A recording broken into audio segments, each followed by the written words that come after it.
Estamos hablando de que se llegó a un territorio, se robó, se trajo desde allí no solo saberes, materia prima, sino además personas también. Fueron muchas personas que murieron en estos procesos y eso queda en la memoria colectiva, sin duda. Para ello es importante el reconocimiento. Esa reparación que se busca se puede llegar a través del reconocimiento. No estamos buscando que nos devuelvan el oro y todo, que no estaría mal. No estaría mal que nos devolviesen. Pero lo que hay en los museos. Pero sí que es importante el reconocer.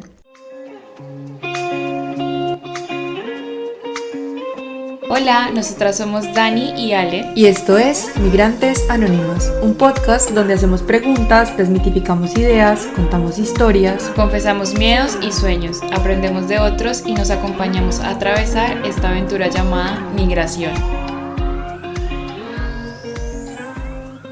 Bienvenidos a un episodio más de Migrantes Anónimas. El día de hoy celebramos un especial dedicado al Día de la Hispanidad. Y para este fin nos acompaña Cintia Álvarez Palomino. Ella es de Venezuela, es periodista, escritora, mediadora intercultural.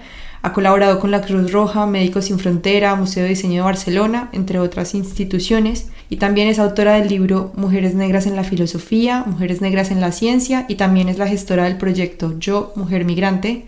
Hola Cintia, muchas gracias por acompañarnos el día de hoy. Hola, ¿qué tal estáis? Muchísimas gracias a vosotras por invitarme, por la paciencia para tener este espacio y este huequito para poder escucharnos. Como cuéntanos un poco primero sobre ti, quién es Cintia, a qué te dedicas, de dónde vienes. Cuando me preguntan eso, suelo responder, ya tengo una respuesta así como muy armada, porque antes la verdad que me lo repensaba mucho, pero ahora ya está como ahí dispuesta en la primera gaveta de mi memoria. Para mí es importante presentarme como mujer migrante y afrocaribeña, porque esas tres palabras, esos tres adjetivos me describen sin duda mucho mejor que la profesión que tengo como periodista o cualquiera de otras actividades que realizo en el ámbito social. Así que si tendríamos que decir quién es Cintia, es una mujer migrante del Caribe. Para quienes no lo sepan o para quienes a lo mejor en sus países no lo celebren, el Día de la Hispanidad, o en el caso de Colombia era el Día de la Raza, se celebra el 12 de octubre y se supone que lo que conmemora es la llegada de Colón a América. No sé, te quería preguntar primero eso, si en Venezuela lo celebraban, cómo eran, si en algún momento te cuestionaste esta fecha mientras estabas allí o un poco cómo es tu relación con este día en particular. Sí, en Venezuela también se celebra el 12 de octubre, lo que es que con la llegada de Hugo Chávez al gobierno, en el 2002 hizo un cambio y en lugar de llamarle 12 de octubre, Día de la Independencia, se le llamó más bien el Día de la Resistencia Indígena. Entonces en 2002 se le da una vuelta a ese concepto, a esa idea. Lo que se busca es posicionar, en este caso, la resistencia de las personas indígenas que estaban en ese momento allí ante los procesos de colonización que se dieron durante toda esa época de 1400. Entonces, nada, es aquí cuando repienso esa fecha, cuando entiendo qué es lo que hay detrás, la importancia de posicionarse de alguna forma frente a esta fecha, entenderla y analizar un poco su contexto histórico. ¿Cuál es tu punto de vista sobre esa fecha?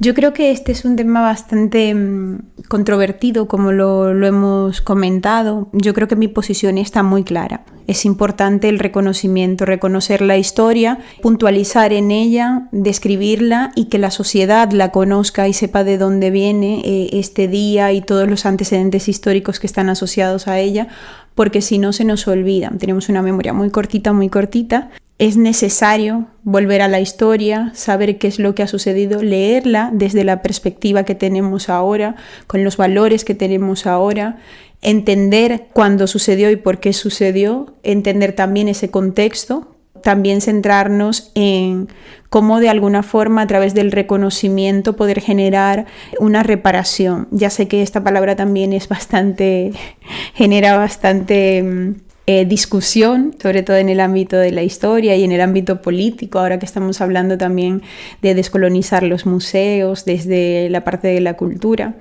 desde el Ministerio de Cultura, pero sí que es cierto que es importante el reconocimiento, entonces entender la historia, reconocerla, para no volver a repetir y caer otra vez en esos espacios, en esos lugares.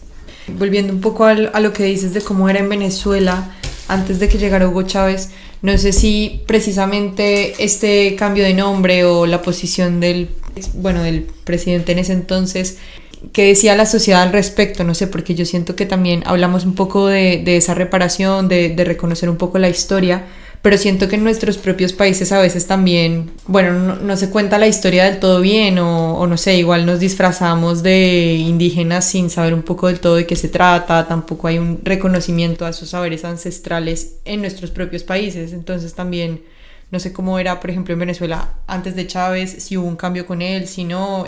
Esto es algo que suele darse mucho en las conversaciones y claro, todavía en nuestros países es cierto que la sociedad mira o tiene acciones que pueden no ser ahora desde nuestro punto de vista las más adecuadas o las que más ayuden en este igual proyecto que estamos llevando desde el antirracismo, desde proyectos descoloniales, pero yo creo que es importante ser conscientes de que vivimos en una estructura que es racista y que todas hemos bebido de esa estructura. Entonces, a partir de ahí, entender que la persona que está en la posición en este caso de subordinación, nunca es la persona culpable. Nosotras, desde nuestros países, en el momento en el que hemos bebido y hemos sido colonizadas desde hace muchísimo tiempo, estamos reproduciendo ciertas dinámicas y lo hacemos porque en su momento fuimos tratados como objetos y se nos fue, de alguna forma, se nos impuso esa idea. Entonces lo que hacemos es reproducir. Es cierto que tenemos una responsabilidad por repensarnos y por marcar una historia o contar una historia desde otra perspectiva, pero no podemos olvidar de dónde viene realmente y por qué pensamos de esa manera. Y a partir de ahí, pues sí es cierto que nosotras debemos de alguna forma intentar cambiar esa realidad a través de las acciones y intentar posicionarnos, pero claro, todo eso si te repiensas y si intentas o ves la sociedad desde un punto de vista que es antirracista, descolonial, pero es muy difícil pensar desde fuera cuando estás en una sociedad que es realmente que es racista, que es colonial. Dices, ¿cómo me pienso yo desde fuera si dentro de las estructuras todo me dice que la norma es esta? Entonces es un cuestionamiento bastante grande y es un repensarse que requiere de mucho tiempo. Pero bueno, hay que hacerlo porque si no avanzamos y si no nos damos cuenta de la situación que estamos ocupando constantemente dentro de esta sociedad. En Venezuela, cuando el gobierno de Chávez decidió en el 2002 cambiar el nombre, era muy consciente de por qué se hacía y era muy consciente también de la necesidad de hacerlo. Luego, en un nivel más profundo, claramente no se llegó a trabajar. Así como os comentaba al inicio de este episodio, que para mí el lenguaje es muy importante y me presento con mis dos apellidos, Álvarez Palomino, porque quiero reconocer a mi madre, este gesto, aunque parece mínimo, ese cambio de nombre, es un posicionamiento político. No es que haya una transformación literal del mundo porque hayas cambiado el nombre a un día, pero sí que hay una transformación a través del lenguaje y eso es importante porque desde mi punto de vista el lenguaje transforma y el lenguaje construye. Va a depender de hasta dónde queramos llegar nosotras, de hasta dónde estemos involucradas, porque es importante darnos cuenta de que vamos a poner el cuerpo. En el momento en el que tú te posicionas políticamente sobre un tema tan importante como es el 12 de octubre y tan controvertido como todavía sigue siendo aquí en España, vas a poner el cuerpo. vas a poner un cuerpo que, como todas aquí en este espacio, son cuerpos de mujeres migrantes, cuerpos que ya de alguna forma reciben violencia. Tienes que ser consciente de hasta dónde quieres llegar y hasta dónde te permite tu cuerpo llegar. Yo siempre soy muy pro de escucharnos y de decir, vale, ¿cuál va a ser mi posicionamiento? Pero mi cuerpo me lo permite. Es decir, yo quiero avanzar en esta lucha y seguir. ¿Cómo la hago? La voy a hacer simplemente desde un posicionamiento, por ejemplo, ideológico. Voy a hacerlo solo a nivel ideológico y voy a expresar mi opinión. Voy a hacerlo de manera mucho más activa y mucho más práctica, y voy ese día pues a unir a unas compas y nos vamos a la calle y mostramos a la sociedad nuestro descontento sobre esta celebración. Vale, estás en total libertad siempre que no irrespetes los espacios de otras personas, estás en total libertad de hacerlo, pero siempre que lo hagas desde el sentir y el pensar en tu cuerpo. Si te permite tu cuerpo y tu cuerpo te apetece reivindicarlo desde la fuerza, desde la resistencia, pues adelante, pero hay muchas otras formas de hacerlo también. Esto que estamos haciendo nosotras también es resistencia, esto que estamos haciendo nosotras también es cambiar. Yo lo hago, por ejemplo, desde la literatura. Para mí, mi resistencia, mi forma de resistir, mi forma de aportar es desde la literatura, y puede que no sea válida ni práctica para muchas otras personas, pero para mí lo es. A veces desde las esferas activistas como que nos exigimos mucho a nosotros mismos, o le exigimos mucho también a los otros, y creo que eso también a veces hace que sea más difícil involucrarse, porque si sientes que no puedes dar tanto como otros, dices, bueno, igual no hago nada. Entonces me parece interesante eso. Mencionas en algún punto que es muy difícil repensarse dentro de una estructura que igual, digamos entre comillas, no nos lo permite, o estando pues como inmersas en eso. ¿En qué momento te pones tú como los lentes, por decirlo de alguna manera, los lentes decoloniales, antirracistas? ¿Cómo sientes que fue ese cambio para ti misma? En el momento en el que cambio de territorio y la violencia es mucho más fuerte hacia mi cuerpo y hacia quién soy. En el momento en el que paso de estar en Venezuela y llego a España, y mi cuerpo por las calles de España se leían de otra manera. En el momento en el que me hacen sentir que soy completamente diferente en esta sociedad. En el momento en el que me dicen que de manera consciente o inconsciente, literal o no, me dicen que todo mi conocimiento, todos mis estudios no son válidos. A partir de ese momento entiendo que si se me está leyendo de manera diferente es por algo. Y no quise quedarme inmóvil ante eso, quise saber de qué se trataba, por qué se me leía de esa manera. Y a partir de ahí empecé a repensar mi identidad, a repensar quién era yo, pero a repensar cómo era yo leída también en esta sociedad y por qué era leída de esa manera. Y ahí empieza todo, ahí empieza todo ese proceso, todo ese boom, porque te viene una carga bastante grande, porque una cosa es cuando no tienes las gafas, bueno, me pasó esto, bueno, me habrá pasado porque la persona estaba de mal humor, o bueno, me atendieron así pero luego te pones las gafas y dices, bueno, hoy sí, mañana también, pero he pasado todos los días de la misma manera, se me trata así porque tienen un mal día. Bueno, pues igual hay algo más, y ese algo más es algo estructural. Definitivamente, pero lo hablábamos precisamente con Josie, creo que también lo de los conocimientos, y ya no solo los nuestros como personas que pasamos por academia, sino que también lo mencionábamos en, unos conocimientos distintos que no vienen de la academia, pero sí desde la ancestralidad, y me parece muy complejo como ese no reconocimiento. Sin duda. Con el tema del libro Mujeres Negras en la Filosofía, se ha publicado recientemente uno de mis apuntes, es el reivindicar esa posibilidad de conocimiento fuera del canon occidental. Por ejemplo, en la filosofía tenemos del continente africano, tenemos la filosofía yoruba, que es una forma de pensamiento muy, muy potente, pero que ha sido invisibilizada y que no ha sido reconocida porque a nivel occidental no entra dentro de este canon. Entonces es como menospreciar de alguna forma los otros conocimientos que no se asocien o no tengan parecido, no estén dentro de este canon que es más occidental y que tiene unos patrones muy, muy claros. Digamos que nosotras de cierta manera tenemos como una perspectiva o estamos igual un poco alineadas en el sentido de temas anticolonialistas, antirracistas y demás. Pero quizá haya alguien que nos esté escuchando que no esté muy familiarizado, no con el tema del racismo, porque definitivamente sí, pero sí con la parte anticolonial, ¿no? Y más como viviendo en España. ¿Y qué pasa? Que siento que a veces no somos muy conscientes de eso, y quería contar una anécdota.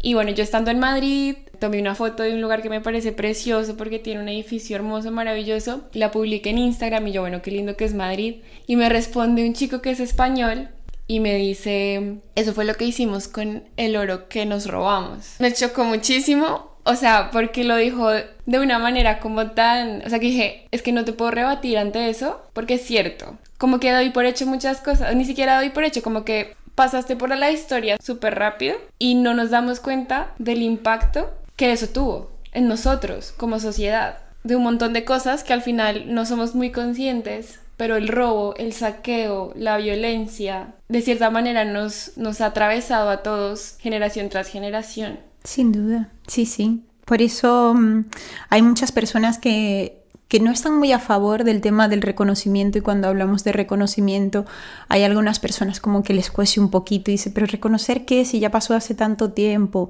¿Reconocer qué si es que esto no fue mi generación, fueron otras personas? Pero es que todo eso que tú estás comentando y ese malestar que tú sentiste a nivel cuerpo, lo sentiste porque realmente es que fue así de violento. Todos esos procesos de colonización no se dieron a través de colonizaciones que fueron muy tranquilas, pacíficas, y no. Estamos hablando de que se llegó a un territorio, se robó, se trajo desde allí no solo saberes, materia prima, sino además personas también. Fueron muchas personas que murieron en estos procesos y eso queda en la memoria colectiva, sin duda. Para ello es importante el reconocimiento. Esa reparación que se busca se puede llegar a través del reconocimiento. No estamos buscando que nos devuelvan el oro y todo, que no estaría mal. No estaría mal que nos devolviesen. Pero por lo menos lo que hay en los museos. Pero sí que es importante el reconocer. Porque una vez que hay un reconocimiento, fíjate, por ejemplo, en esa anécdota que tú has contado, si hay un reconocimiento sobre esta historia, la persona que te va a hacer ese comentario sentiría vergüenza y no lo habría comentado. Es consciente y a nivel social pues estaría mal visto, se sabría que es algo que no fue positivo, que fue negativo y que no tendríamos que estar alardeando de ese tipo de cosas. Y seguramente esa persona sería mucho más consciente. Pero cuando no hablamos de eso, no se reconoce, pues pasa tan desapercibido que esa persona cree que te ha hecho un chiste. Y igual si tú le dices algo se va a enfadar y se va a sentir molesto, va a decir, pero si yo te lo hice fue de broma. Claro, porque él no está entendiendo la trascendencia que tiene eso ni todo lo que hay detrás de ese pequeño comentario que le ha hecho. Total. Igual también siento que el hecho de que haya dicho nos robamos, o sea, sabes, como que al final el comentario, no sé cuál fue la forma ni el objetivo que tenía, pero dije, bueno, sí, nos robaron, es cierto. Sí. Y lo otro que pasa también, bueno, yo muy poco en España, pero la percepción que tengo es que desde la educación, la historia no sé si la cuentan realmente como pasó. O sea, asumo que no.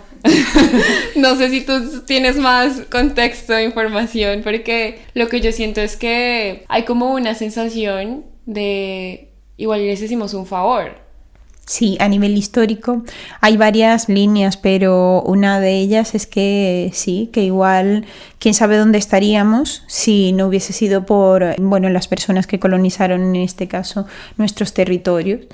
Otras también de alguna forma se refugian o se resguardan o resguardan sus pensamientos en la idea de que la colonización en España no fue tan terrible como pudo ser, por ejemplo, la de los ingleses, franceses, ¿sabes? Las que llevaron a cabo desde esos territorios. y mucha gente intenta debatirla, pero no estamos hablando de en qué medida, en qué grado. Yo creo que lo importante de esto es entender que es que se dio un proceso de colonización en un territorio y que eso no es positivo en ningún caso, ¿sabes? Entonces, a partir de ahí, pensar esa realidad. Y luego, en el tema de la educación, sin duda España, si no es consciente de que es una sociedad racista y de que es racista porque ha tenido procesos de colonización en territorios del Caribe y en otros territorios, dices, claro, si yo no reconozco esto yo no lo voy a transmitir a través de la educación a las personas que forman parte de mi sociedad.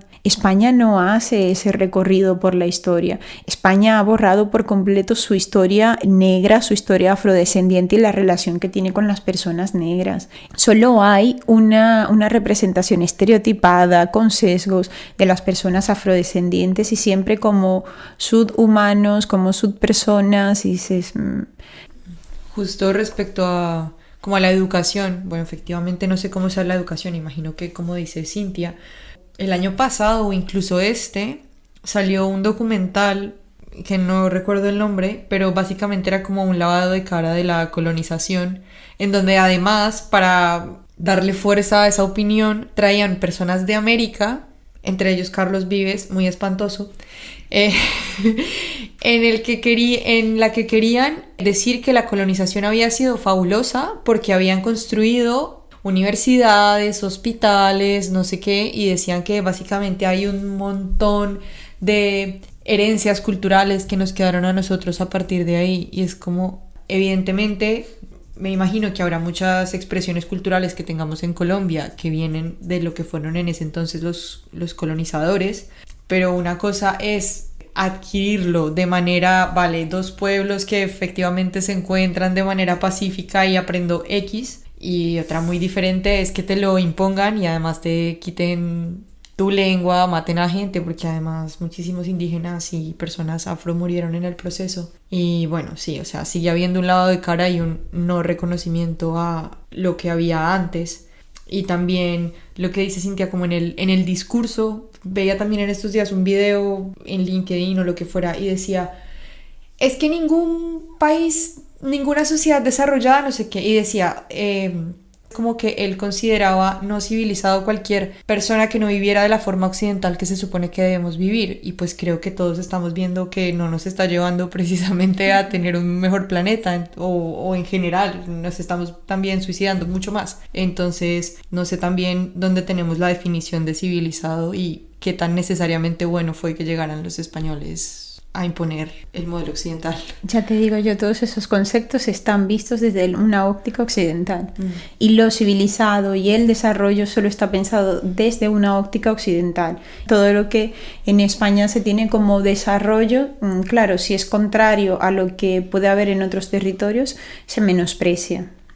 Hay cosas que yo siento que igual podemos empezar a trabajar, porque yo personalmente siento que aún no sé mucho del tema, tampoco lo tengo que reconocer, y también tengo que reconocer que igual sigo inmersa en esta cuestión colonialista al darle más valor, no sé, por ejemplo, a cánones de belleza impuestos, muy eurocentristas, también, por ejemplo, a la parte de medicina. O sea, siento que también podemos de alguna forma empezar a reconocer que hay otras formas que no son menos. Puede ser una forma de reconocimiento, no solo en cuanto a esa fecha, sino también en cuanto a esa historia, ¿no? Y toda la cultura y ese valor, porque también siento que una vez tú migras, como que se te va olvidando un poco, y lo bonito y al final es como que volverás a raíz de tantas cosas, de cultura, de historia, de abuelas, que es súper válida. Sin duda, y es fundamental además. Cada una le funciona a su manera y cada una de nosotras tiene un recorrido y un camino completamente diferente. No todas tenemos por qué ser ni militantes ni activistas, pero sí que es interesante y es necesario que todas nos cuestionemos. Que nos cuestionemos, y cuando hablamos de cuestionar no es desde una posición negativa, no es de perturbarte ahí, no es un pensar desde otra realidad, desde donde nos están mirando, desde donde nos han creado, construido esta forma que tenemos de pensar. Porque lo que decías antes, el tema del canon de belleza. Hace este año, creo que fue este año, el año pasado, ya no me ubico, estuve en el museo del diseño de Barcelona, hablando sobre los estereotipos de belleza asociados a la mujer negra y de dónde vienen. Investigas, le das una vuelta, miras, te das cuenta, y una vez que te das cuenta y entiendes desde dónde se ha construido esa idea o ese canon de belleza de la mujer, que no entran todas las mujeres claramente, pues cuando te das cuenta de eso es cuando puedes romper con ello, es cuando puedes entender y puedes ver lo bonito y lo maravilloso que hay en otras mujeres completamente diversas a esa idea de canon, y entiendes además que es todo lo contrario, que esa idea de belleza, ese canon de belleza que se tiene es mínimo y es para unas muy poquitas personas que no representan a toda la diversidad tan maravillosa y hermosa que hay en general en el mundo. Sí, completamente. Creo que a mí específicamente la parte de la belleza me toca mucho, y ya digamos que más allá de etnias o lo que sea, creo que incluso para la mujer blanca también es un canon difícil de alcanzar. Y claro, al final te sientes mucha culpa por no poder llegar ahí, o que estás haciendo mal, o si no estás haciendo lo suficiente. Y bueno, sí creo que también es muy bonito ver, no sé, salirse de Instagram y ver a las mujeres en la calle y decir, bueno, todas somos súper diferentes y bueno, cada quien puede ser bonita a su manera, respetando su cuerpo, etc. Yo siento que hay que desintoxicarse muchísimo. O sea, siento que literalmente yo utilizaría ese término. Y yo aún me siento intoxicada. O sea, siento que tengo mis momentos como ahora en el que me cuestiono cosas, pero luego me he encontrado en situaciones en las que yo automáticamente es como que mi cabeza me va diciendo como, es que esta tiene más poder porque se viste así, o está igual y no tanto porque igual tiene cara de que no. Que yo me encuentro en esas situaciones y que digo, la tarea es cuestionarte tú mismo, ¿no? Podemos estar aquí charlando, podemos publicar en redes, pero también es una invitación, primero a mí misma y a eso, a que también el cuestionamiento empieza desde dentro, desde lo diario, porque percibimos que una persona puede ser mejor que otra por cómo se ve, o que sabe más, o que tiene más poder. Entonces, o con nosotras mismas también, que siento que lo hemos hablado en el podcast y de alguna manera en algún momento nos sentíamos inferiores estando aquí. Lo que comentabas era el tema de los sesgos inconscientes. Nosotros tenemos sesgos inconscientes porque en esta sociedad intentamos a nivel ya de cerebro, nuestro cerebro necesita organizar la información de manera muy práctica porque tiene mucha información, entonces lo que hace es agrupar rápidamente y lo hace de manera rutinaria. Entonces es de si constantemente estoy expuesta a imágenes, por ejemplo, de que personas migrantes son personas negras y las personas migrantes en los medios de comunicación siempre hay imágenes que vienen en pateras, son delincuentes y todo esto. Mi cerebro, hablando a nivel ya más de cerebro, cuando voy por la calle y veo en una acera a una persona que es negra, que tiene ciertas características, automáticamente mi cerebro necesita, para hacer un proceso mucho más rápido y automático, no va a pensar en todas las historias, no, va a el resumen, y el resumen es la mayoría de imágenes a las que he estado expuesta, la mayoría de experiencias a las que he estado expuestas, asociadas a esas características en concreto y a esa persona en concreto. Y estamos en una sociedad que nos bombardea con todas esas imágenes asociadas a personas migrantes, asociadas a nuestros cuerpos, asociadas a las mujeres, y pues tenemos que hacer un trabajito, sobre todo individual. Yo creo que no pretendo ni creo que debemos pretender hacer un cambio transformador, porque ya con el trabajo que tenemos a nivel individual, pequeñito, en nuestra familia, así compartir estos podcasts así familiares, pues ahí ya hay mucho para trabajar. Entonces es siempre digo, desde tu parcelita, lo que puedas hacer en tu parcelita y a donde puedas llegar, donde te alcancen las manos, hasta ahí, porque además también tenemos que ser autocompasivas con nosotras mismas y saber que estamos sometidas a esta sociedad que es violenta, que es rápida y que necesita de alguna forma de que nos repensemos, sí, pero también desde la calma, no otra vez desde la urgencia y desde para otras personas, sino para nosotras mismas. Wow. Le pusiste nombre a lo que yo sentía, los sesgos inconscientes. Y creo que sí, toca hacer la tarea de hacerlo consciente. De hacerlo consciente, claro. Sí. Hay que intentar ir poquito a poco, ir viendo las cosas que nos afectan, porque a unas nos afectan más que a otras, dependiendo de la familia en la que te hayas criado, dependiendo de la educación que hayas recibido, pues hay cosas que te afectan mucho más que otras y hay cosas para los que le tienes muchos más sesgos que otras. Y es mirar qué te salta cuando ves a una persona y pensar por qué está sucediendo esto. Intentar desmontar toda esa entramada que ha montado tu cerebro y decirle, cuidado, no te vayas por el atajo. Vamos a conocer primero a la persona, vamos a ver cuál es su historia, su experiencia y ya después juzgamos. Así que... Sí, es una tarea complicada.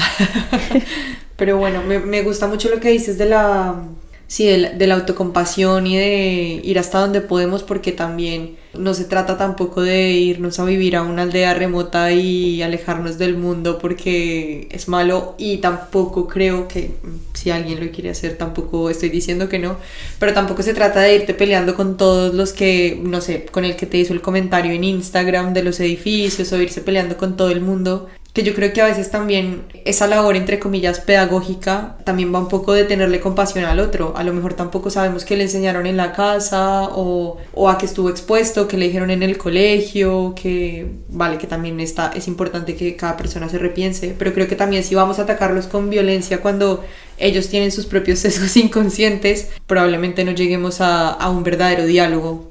Yo cuando hago los talleres o las charlas, siempre intento decirle a las personas que esto no va a nivel personal. No estoy hablando, cuando digo de que España es una sociedad racista, no te estoy diciendo que tú seas racista. Claro, hay un subtítulo por ahí que dice tú formas parte de esta sociedad y tienes acciones racistas, eso está claro, eso está implícito, ¿vale? Pero es que no estamos hablando a nivel personal ni atacando a nivel personal. Eso es importante porque con el tema de los sesgos inconscientes, como no somos conscientes de esos sesgos, yo me puedo creer muy buena persona y puedo entender que no soy mala persona, que soy muy buena, que ayudo a la señora con las bolsas, que voy por las escaleras y le dejo a la mujer que está embarazada el ascensor. Claro, cuando tú me dices que yo soy una persona racista, que yo soy una machista, que soy homófoba, yo digo, ostras, me estás atacando, y ya salgo ahí a defenderme. Y es de, no te estoy atacando a ti. Te estoy diciendo que hay una estructura y que hay un sistema que es racista, que es machista y del que tú has bebido. Ya eso es una cosa que tienes que pensar tú y a la conclusión la tienes que llegar. Pero a nivel personal yo nunca le digo a alguien que es racista o es machista, porque es que todas al final lo somos, porque estamos en esta estructura. Una vez que tú empiezas a descubrir y conoces, encuentras las palabras para llegar a las personas también. Dices, sí, tú puedes sufrir una opresión de clase, pero es que igual no estás sufriendo una opresión por tu raza. Y eso de alguna forma limita más el desarrollo, movilidad territorial de las personas. Entonces, sí, yo te entiendo perfectamente y empatizo con tu discriminación, pero es que se van sumando discriminaciones y eso no lo hace más bonito, ni estamos en una competencia de discriminación. Pero una vez que entiendes eso, te das cuenta de que aún de manera inconsciente, y aunque tú no lo estés buscando, estás en una posición igual por encima de otra persona, aunque tú sientas que estás en desventaja en relación a la sociedad en general. Totalmente de acuerdo. Lo mismo pasa con el feminismo, ¿no? A los hombres también nos matan, nos suicidamos más. Y siento que, o sea, nadie está diciendo que no pase, porque todos somos seres humanos y estamos expuestos a que nos pasen cosas. Pero, como mencionas, creo que es importante tener muy en cuenta lo que es la violencia sistémica y la opresión sistémica hacia mujeres, hacia personas negras, hacia personas migrantes. Hay que salirse un poquito de esa individualidad y ver todo desde otra perspectiva mucho más amplia. También a nosotras, que nos ha servido mucho entender que por más de que seamos mujeres migrantes de Latinoamérica en España, tenemos privilegios por sobre otras personas migrantes. Claro, eso es súper importante saber cuál es la posición que ocupamos en esta sociedad, porque nos va a ayudar a empatizar con otras personas, pero además también porque nos permite saber en qué momento podemos apoyar, que eso es importante, ¿sabes? En qué momento podemos apoyar y desde dónde podemos apoyar. Y lo otro que pensaba es que también siento que no tenemos que cargar con la responsabilidad de hacer pedagogía, lo que tú mencionas. O sea, siento que al final también las personas son responsables y también estamos en el derecho de saber qué batallas pelear y cuáles no. Y desde el cuidado de nuestro cuerpo y de nuestra energía, no tenemos por qué estar explicando cosas si no queremos. Exactamente. Si tú en alguna cena quieres decirle a tu amigo, mira, que eres un poco racista, ¿eh? A ver si...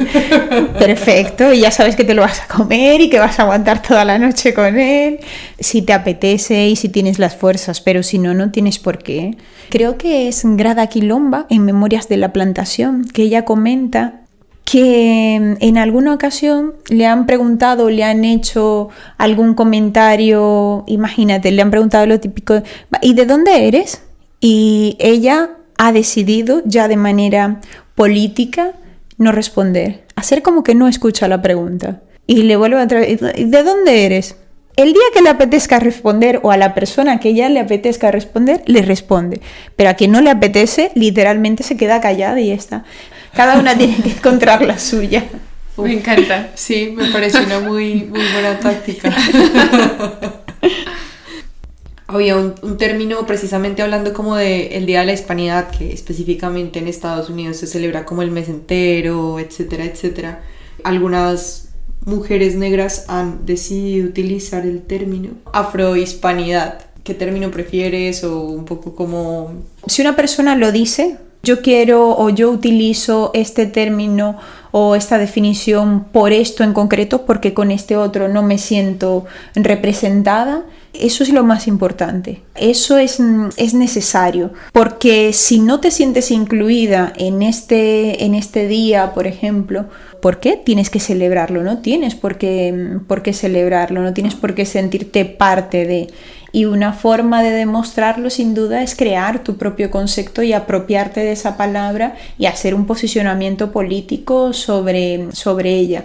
No sé cuál es la posición política que haya detrás, pero si lo utilizas de esa manera para de alguna forma reivindicar parte de tu lucha o también para de alguna manera contrarrestar esa visión negativa que existe del 12 de octubre, pues a mí me parece un buen posicionamiento. Queríamos que nos contaras un poco sobre el libro, porque siento que es una manera muy clara de posicionamiento. Entonces, nos gustaría mucho pues saber cómo fue ese proceso de creación, qué te llevó y qué te ha traído de aprendizaje.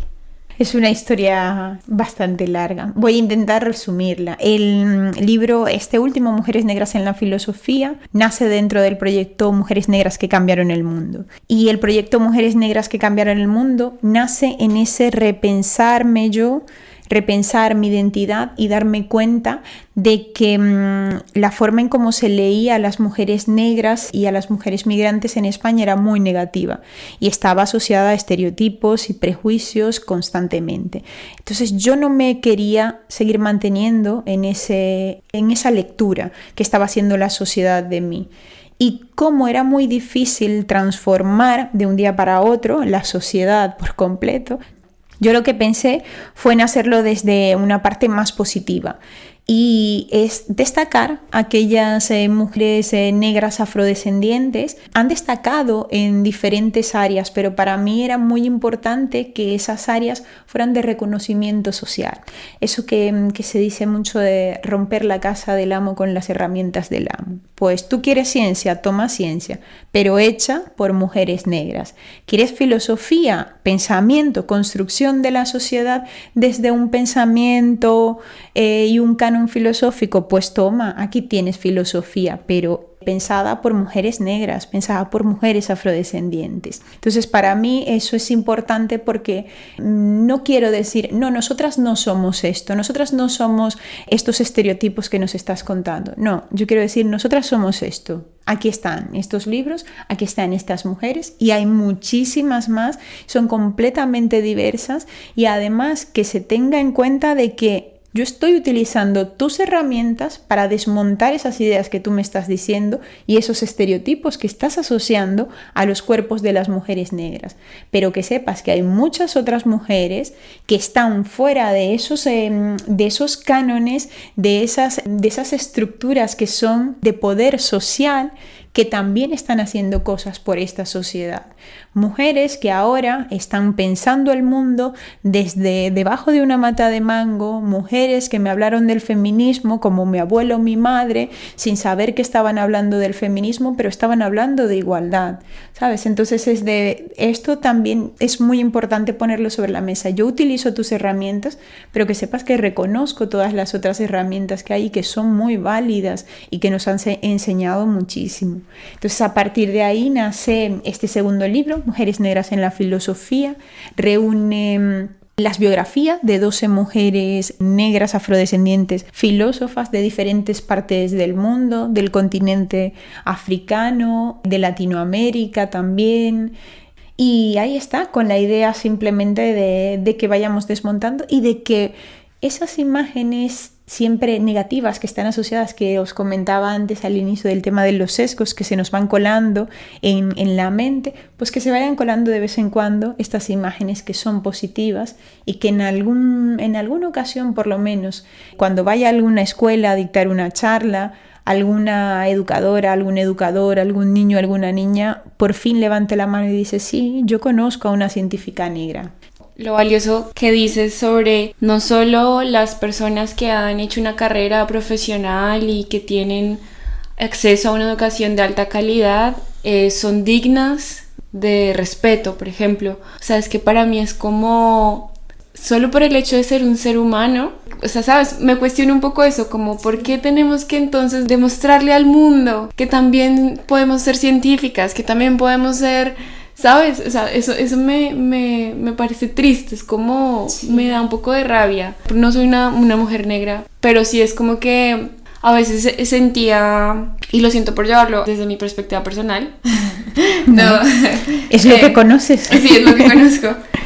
Como esa necesidad de yo demostrar que yo valgo por lo que hago. Es que yo tengo que dar mi 200% para demostrar que valgo, que merezco este trabajo y que merezco estar aquí, y ahora me pongo a pensar y digo, no, es que no debería ser así. Claro.